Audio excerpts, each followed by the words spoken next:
అందరికీ నమస్కారం అండి. నేను మీ గంటి ఉష. నా మిత్రులకి, శ్రేయోభిలాషులకి, సబ్స్క్రైబర్స్కి మంచి మంచి కామెంట్స్ తోటి నా వీడియోస్ని ప్రోత్సహిస్తున్నటువంటి అభిమానులందరికీ కూడా కృతజ్ఞతలు, నా శుభాభినందనలు. ఈ మధ్యన ఒక కొత్త ట్రెండ్ మొదలైందండి. ఏమిటి అంటే, ఉత్కృష్టమైనటువంటి పండితులని, ప్రవచనకారుల్ని దుయ్యబట్టడం. ఎక్కడో ఏదో కర్మకాలి 2 గంటల సేపు మాట్లాడిన మాటల్లో, 2 గంటల సేపు ఇచ్చిన ప్రవచనంలో ఎక్కడో ఒక్క పదం, అది కూడా కథకి సందర్భంగా వచ్చినంత మాత్రాన దాన్నే బయటికి తీసి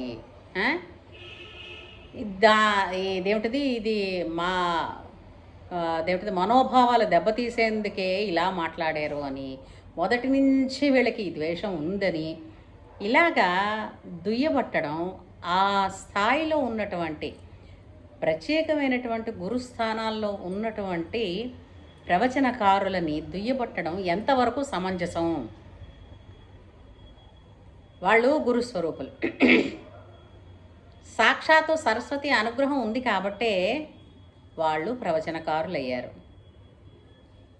సరస్వతి అనుగ్రహం ఉండి, నాయన ప్రజలకి కొంత నీ వాక్కు ద్వారా సనాతన ధర్మాన్ని,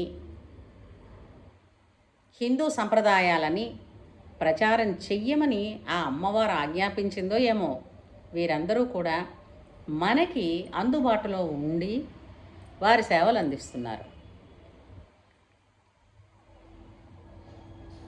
ఇంకొక ఇది కూడా ఉందండి.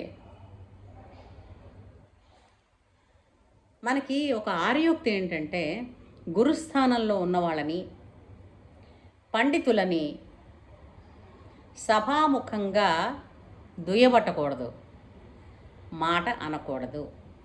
దాని వలన ఆయుక్షీణం అవుతుంది.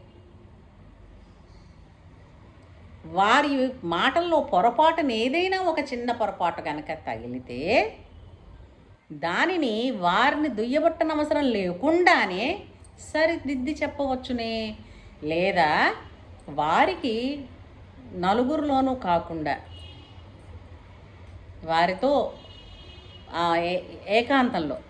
ఏకాంతం అంటే మళ్ళీ ఏదో అనుకునేరు, వారితో పర్సనల్గా ఈ పర్సనల్గా అన్న మాట బాగుంటుంది, ఇంగ్లీష్ మాట. అది అలా తగలడింది. మన తెలుగు అంటే సరిగ్గా అర్థం చేసుకునే రీతులు పోయే. దీనికి ఏదో సామెత కూడా ఉంది, ఓ అంటే ఉపసిద్ధం, ఆ అంటే అపసిద్ధం, నారాయణ అంటే ఏదో మాట అని. అలా అనుకున్న వాళ్ళు కొంతమంది తయారయ్యారు. అలా ఏం చేస్తాం మరి? అలాగా ఈ ఉన్నత స్థాయిలో ఉన్నటువంటి గురుస్థానంలో ఉన్నటువంటి వారితో వీలైతే మాట్లాడే ప్రయత్నం చేసి, అయ్యా పొరపాటున ఇది వచ్చిందేమో, మళ్ళీ మీరు ఒక్కసారి చెప్పరా అని అడగడం వలన మనకేమీ నష్టం లేదు. మన డిగ్రీలు, చదువులు, గౌరవాలు ఏమీ కింద పడిపోవు. అది ఎంత బాగుంటుంది. అతనే మళ్ళీ మరొక ఉపన్యాసంలో కానీ, లేదంటే మరొక విధంగా కానీ అది పొరపాటున జరిగి ఉండవచ్చునని ఆయనే చెప్పేస్తారు కదా. మనకేంటంటే ఎదుటివాడిలో తప్పులు ఎంచడం అంటే మహా సరదా.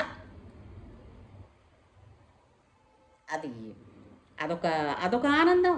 ఏం చేస్తాం?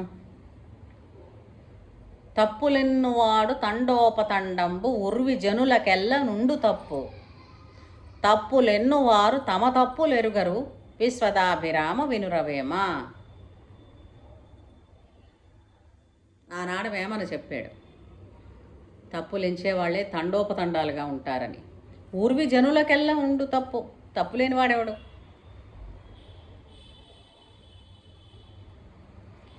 అలాగా రాముడు మాంసం తిన్నాడని, లేదంటే నారాయణుణ్ణి దరిద్ర నారాయణుడు అన్నారని, అది ఒక మామూలుగానే చాలామంది అంటూ ఉంటారు. కొన్ని సినిమాల్లో కూడా ఇలాంటి డైలాగ్ వచ్చిందే, దరిద్ర నారాయణుడు, దరిద్ర వేషం చూడమ్మా అని ఏదో సినిమాలో కూడా వచ్చింది. అదే కామెడీ సినిమా. అప్పుడు ఎవరైనా ఇది లేవదీశారా? అడిగారా? సినిమా అప్పుడు ఎప్పటిదో కావచ్చు, ఇప్పుడు దాన్ని మనం ఏం చేయలేకపోవచ్చు.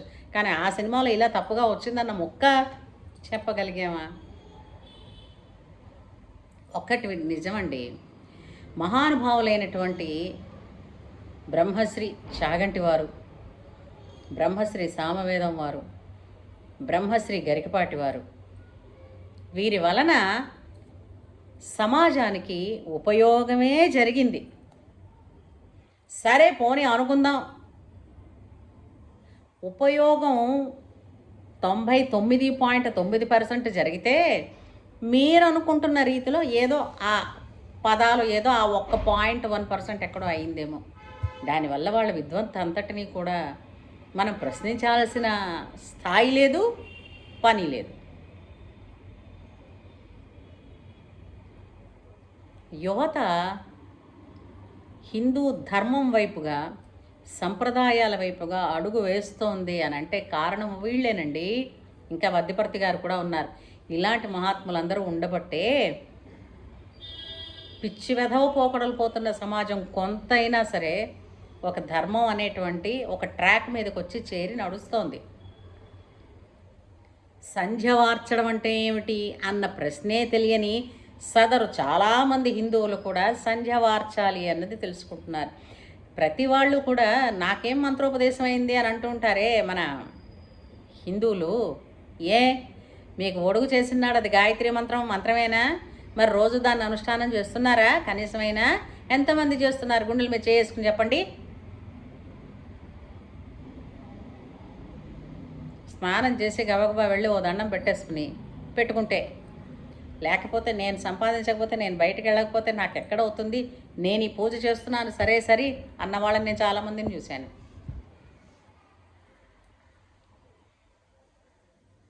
ఎంతోమంది స్త్రీలు ఎన్నో నేర్చుకున్నారు. ఏ వ్రతం ఎలా చేయాలి,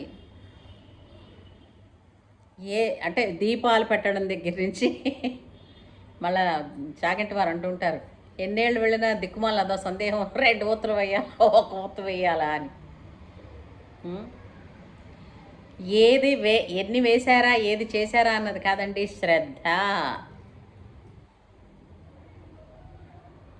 శ్రద్ధగా ఏది చేసినా అది ఆనందంగా వెంటనే ఆ పరమాత్మ తీసుకుని అమితంగా అనుగ్రహిస్తాడు. ఇదే భగవద్గీత చెప్పింది మనకి. అంతే కదా. అనన్యాశ్చింతయంతో మాం ఏ జనాః పర్యుపాసతే తేషాం నిత్యాభియుక్తానం యోగక్షేమం వహామ్యహం.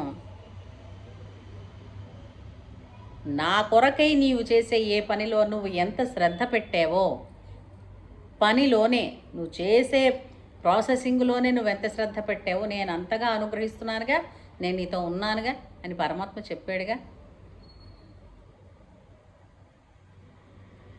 అలాంటి శ్రద్ధని నేర్పించి మూఢనమ్మకాల మీద ఒక కొరడా జడిపించినటువంటి మహానుభావులు గరికపాటి వారు.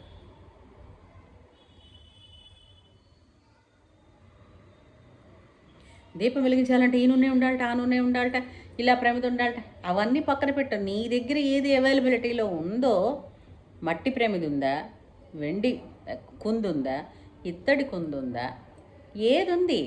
నీవు దీపం పెట్టాలి అనుకున్న సంకల్పం నిజమైనప్పుడు నీ దగ్గర ఏది ఉంటే దాన్ని నువ్వు భక్తితో సమర్పించేది ఏదైనా పుచ్చుకుంటానన్నాడు కదా. భక్తి కలుగు కూడు పట్టడైనను చాలు, కడివడైననేమి కరముపాలు. మనకి పద్యాల్లోనే నీతి బోధలు ఎన్నో చేశారు. కాబట్టి ప్రవచనకారుల ప్రవచనాల్లోని దోషాలు ఎంచడం, మళ్ళా మనలో మనమే రెండుగా చీలిపోయినట్టుగా అనిపిస్తుంది ఇతర ఎడారి వాళ్ళకి. కనీసం మనలో మనం ఎప్పుడూ ఐక్యమత్యాన్ని చూపించుకుందాం. ఇంకొకటి అంటారు కదా, శివతో విష్ణు రూపాయ, విష్ణుతో శివరూపాయ. శివకేశవులిద్దరూ అభేదం, భేదం ఉందని తలవడమే మహాపాపం అని గురుచరిత్రలో చెప్పారు. వేదం కూడా అదే చెప్తోంది. అట్లాంటప్పుడు వారు వీళ్ళనన్నారని, వారు వాళ్ళనన్నారని వాళ్ళకి కేవలం వైష్ణవ ద్వేషం ఉందని అంతంత మాటలు అనేయడం సమంజసం కాదని నా అభిప్రాయం. నాతో మీరందరూ ఎంతమంది ఏకీభవిస్తారో వాళ్ళందరూ ఒక లైక్ చేయండి. ఏమంటారు? మనకి సంప్రదాయాన్ని నేర్పుతున్నటువంటి, అంటే మన తర్వాతి తరానికి కానీ మనకి కానీ కొన్ని చెప్తే మనకు తెలియలేదు, ఎందుకు చెయ్యాలి, ఏదో పెద్ద మూఢనమ్మకం అని అనుకున్నాం కొన్ని, కానీ వాటన్నింటినీ కూడా ఈ మహానుభావుల ద్వారా విని నేర్చుకున్నాం. ఏమంటారు కదా? అలాంటి వాళ్ళు ఈ విధమైనటువంటి నిందా వాక్యాల వల్ల వాళ్ళు ముడుచుకుని లోపలికి వెళ్ళిపోయారనుకోండి, మరి భవిష్యత్ తరాలకి మరో మంచి ముక్క అందించే వాళ్ళు ఎవరున్నారు? మనం అంత వేసి ప్రవచనాలు ఇవ్వగలమా? తప్పులైతే ఎంచగలం కానీ కదా. సరే, ఇవ్వగలిగిన రోజు వచ్చినప్పుడు ఇవ్వండి, దానికేం కాదంటలేదు. ఇప్పుడు మనం ఏంటంటే ఒకళ్ళు మంచివారు అని చెప్పడానికి పక్కవాడిని చెడ్డ చెయ్యక్కర్లేదు కదా కదా. అదొక్కటే నా యొక్క ఆవేదన. దయచేసి ఈ మహానుభావులైనటువంటి ప్రవచనకారులని అంటే నీరసించి మాట్లాడకండి. ఏమంటారు? సత్యమేవ జయతే, ధర్మమేవ జయతే. జై శ్రీరామ్.